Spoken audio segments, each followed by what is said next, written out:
It's another edition of Steam Next Fest with a whole deluge of demos for people to try on the platform. As a rogue genre self-proclaimed connoisseur, this June 2023, I dive into the little hundreds of coming soon titles to pick out a random something that vaguely interests me. As such, this selection is entirely subjective to my own taste, and I'll clarify what each vague category means. I try to spend at least 30 minutes per title to see if the demo style is able to hook, as it were. Let's go. Needs more to stand out. While simple isn't necessarily bad, I consider these games either being too derivative or not having some spark to draw in people who may have already played similar games. Death Must Die. Imitation seems to be the sincerest form of flattery, considering the game's basic mechanics being what Vampire Survivor popularized in recent memory, and the UI uncannily like Hades, down to its flush, besides other things borrowed from the latter. God of Weapons. Similarly to Death Must Die, this is also one being an auto-battler. It does have an interesting gimmick in that you need to sort your inventory to try activate synergies, but I'm not sure if that's enough at this point. Spellshot. Getting upgrades for your bullets for synergies, effects, and firing them as you try to kite waves of enemies in a pretty cramped room is okay as an idea. I can see the potential, but it's not for me. Interesting conceptually. These are titles that have things that draw me, or I can acknowledge seem quite fun, but it's not quite for me. Acolyte of the Altar.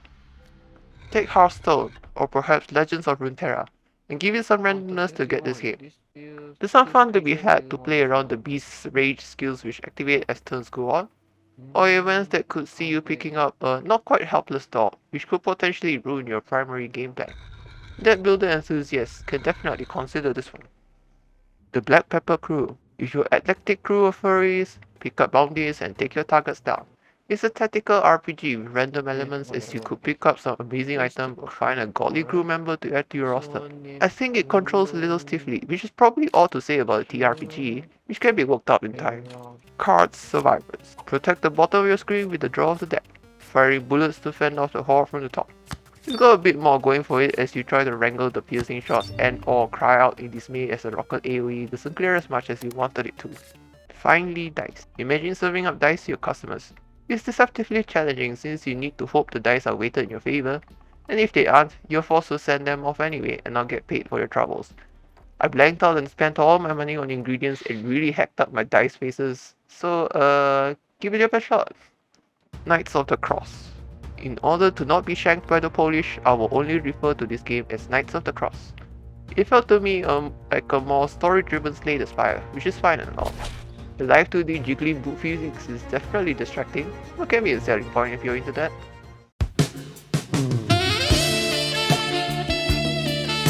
Lucky Island, a cute little spin on a typical SimCity builder management game, where you play the slot machine to get resources for your residents. I'm not sure how to really work on the slot machine as I felt it rather clunky to actually utilize, and it's basically the foundation of the game. I'd like to take this mid-roll to chill a little. If you find my subjective list interesting, consider tipping me on coffee so that I can buy these games for myself and support the devs. Link is in the description as well. Now for the rest of the list. To look out for. Titles I have more interest in than those in the previous category basically. Digs. Alongside another game in this category, you basically get to create your own tower defense map by chunking the path yourself and hoping you get the stuff you need from the rocks around you. You can't just dig out with abandon, as you will be forced to stop when you hit too much noise, and enemy spawns can appear just about right beside your beloved treasure. Let's Revolution. Reminiscent of the classic Minesweeper, you need to flip over the tiles to chase down not Farquhar.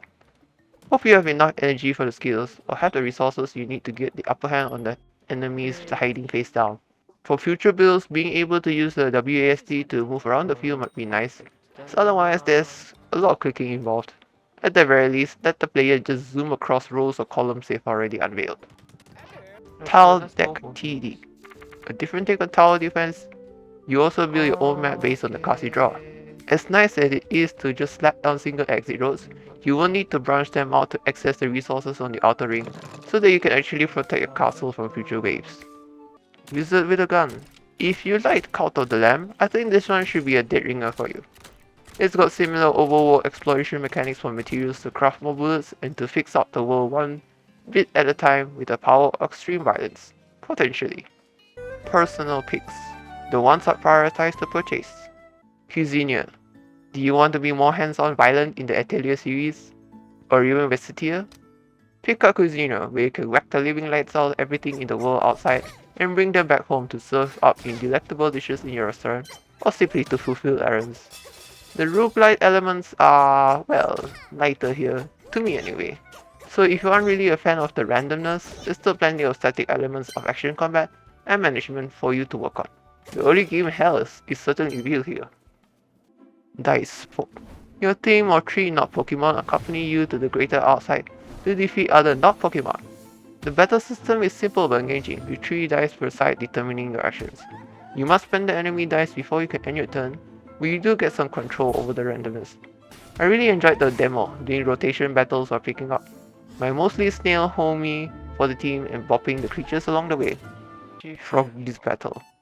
Wow, who could have imagined a frog game would make its way here? Jokes aside, it's another pretty mechanically simple game where you go round and round your skate tube and pulling off sick moves to style on your bristless quote-unquote amphibian brethren. It's also really cute to boot. Heretic's Fork. There's something magical about being some unpaid intern working away at a gamified version of being Purgator's jailer, accompanied by legally distinct Clippy. It's got some bopping music to go with watching your big balls swinging back and forth to smite the sinners trying to escape hell. Robobeat.